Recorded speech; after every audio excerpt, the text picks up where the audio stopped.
What if the life you want is already available to you? In fact, what if you already have and have had everything that you could ever possibly have dreamed of, and yet for a very specific reason, you don't know it yet? For those of you who don't know me, I am a coach, a speaker, a trainer. I deliver live events all around the country. I'm delivering an event in Nottingham today at the time of doing this video.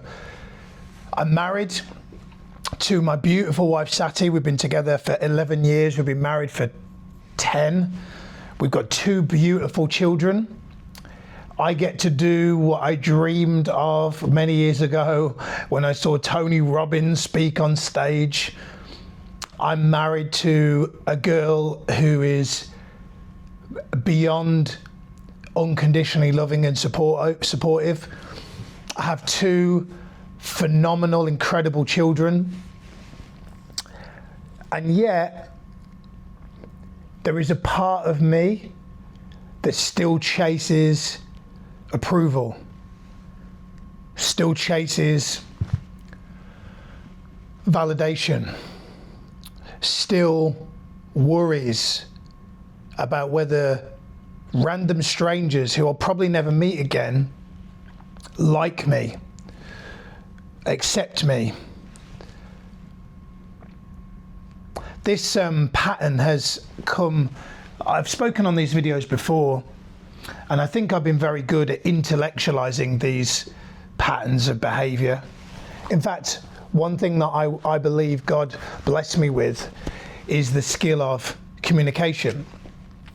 So public speaking, talking, articulating ideas, never really been a problem for me when put on the spot. But what has been difficult for me when put on the spot is if things aren't going right in my head, in my mind, my consistency drops off. Give you an example. I was meant to be speaking on Tuesday, and I missed that speaking gig because I had a quite severe skin issue, had an allergic reaction of some kind. I believe that's what happened. My eyes were really puffy. My skin is now, you might see my skin is quite inflamed. My eyes are quite inflamed. Was a lot worse a few days ago. But I missed the speaking gig. I just didn't feel up to it. And that is a pattern of mine.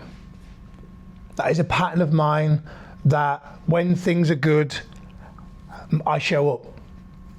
And when things are not so good, I don't always show up. And one thing that I'm learning to do is to be compassionate to that.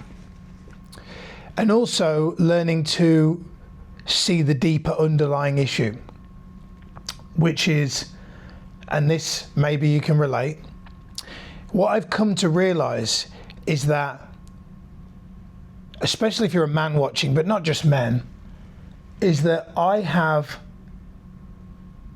for a very long time, pursued outcomes with the hope that at some point I would achieve enough that I would feel whole and complete.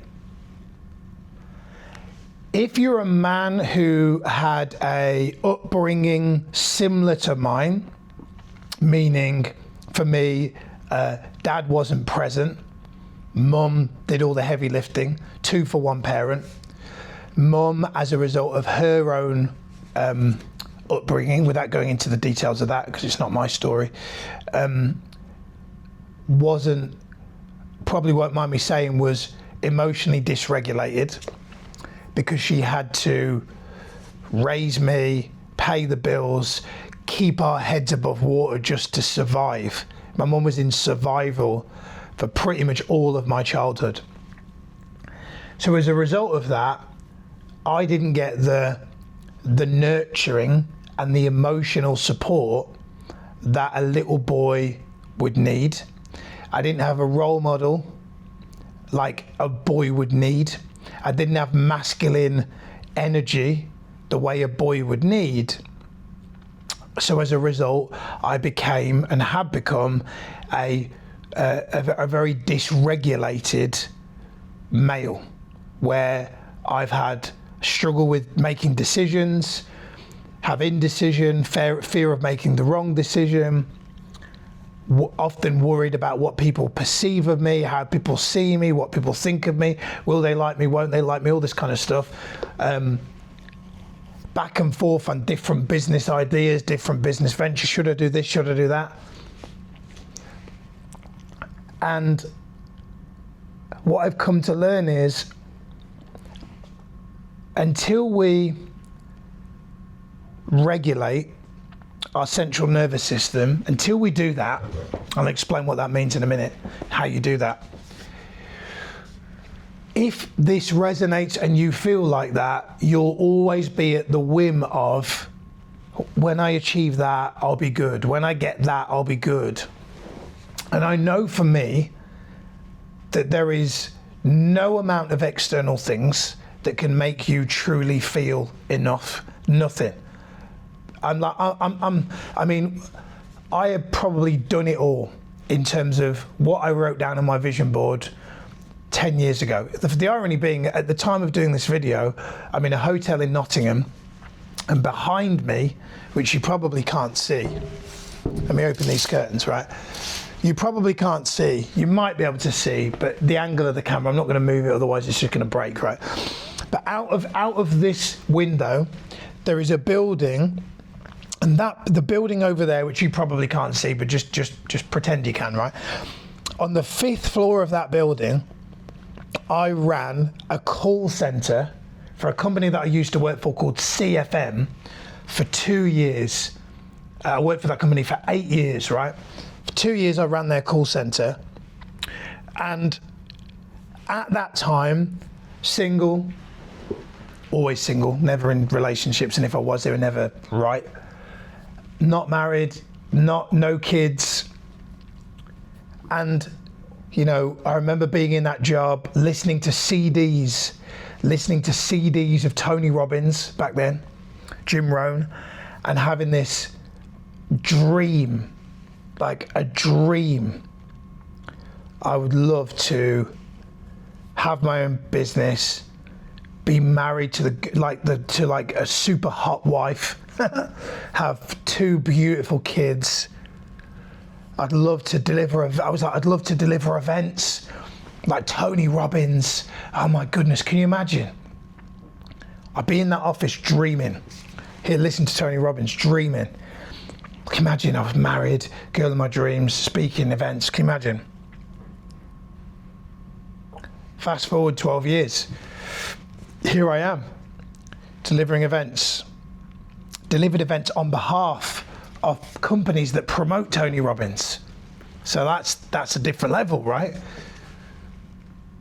Married to the girl of my dreams, my hot wife Sati, 2 beautiful kids.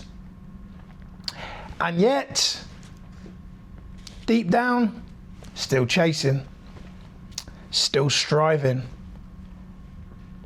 still in that mode of, I'll be happy when. Still in the mode of, oh, my skin's not good today. So what if that means people don't like me? It's interesting, right? What that means is this: if that's not proof that whatever you achieve is not going to make you happy until you have a regulated nervous system, if you still don't get that watching this video, you're not getting the point. What I've come to learn, and it's still a work in progress for me, is we don't really want what we want. What we want is just to feel. And what we want to feel is enough. And the only way that we can do that is to regulate our central nervous system. For me, the things that work for me, exercise. The things that work for me, breath work. The things that work for me, meditation. The things that work for me, walking in nature, playing with my kids. Breath work in particular is a big one for me, massive one for me. But I've come to realize that the things that we say we want, we don't really want. What we want is just to feel better. Best way to do it, regulate your nervous system. I've been feeling a calling on my heart for a while. For those of you who don't know me personally, a couple of years ago I was baptized, and I don't consider myself like religious, but I have faith, and I feel that I got baptized because my faith felt strong. Like I feel when God or the Spirit is telling me to do something, I feel that. The problem is, because of my dysregulated nervous system, I don't always act on it.